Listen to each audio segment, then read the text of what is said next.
आजचे दैनंदिन मानना. परमेश्वराची स्तुती असो. नवा दिवस नवी आशामध्ये तुम्हा सर्वांचं स्वागत आहे. घेऊन वाचूया लूका 5:13. तेव्हा येशूने आपला हात लांब करून त्यास स्पर्श केला आणि म्हटले, माझी इच्छा आहे, शुद्ध हो. आणि ताबडतोब त्याचे कुष्ठ नाहीसे झाले.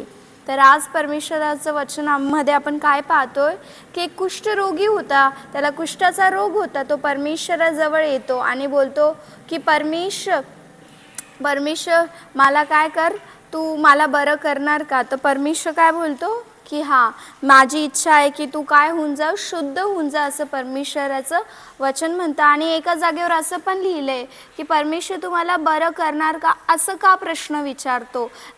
जसा तुझा विश्वास असेल तसंच तुझ्यासाठी होईल, असं परमेश्वर म्हणतो.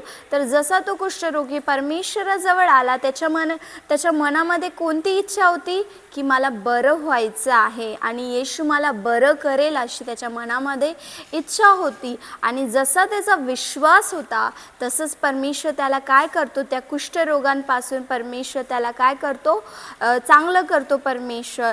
तसंच जेव्हा आपल्या मनामध्ये इच्छा असेल की हा परमेश्वर, तुम्ही मला स्वतंत्र करायचं आहे, या वाईट गोष्टीतनं तुम्ही मला बाहेर काढायचं आहे, आणि जेव्हा आपण परमेश्वरावर विश्वास करतो की हा माझा येशू ख्रिस्त मला स्वतंत्र करेल, तेव्हा परमेश्वर नक्कीच आपल्या आजारांपासून, आपल्या कष्टांपासून परमेश्वर आपल्याला सोडवेल. जसं परमेश्वराने या कुष्ठरोगीला बरं केलं, तसंच तुमच्या जीवनामध्ये जे काही आजार असतील, जे काही परिस्थिती असतील, परमेश्वर त्याच्यातनं तुम्हाला मुक्त करेल. चला हे वचन आपण स्वीकारूया आणि प्रार्थना करूया. स्वर्गीय पिता परमेश्वर, तुझ्या या सुंदर वचनासाठी आम्ही धन्यवाद देतो.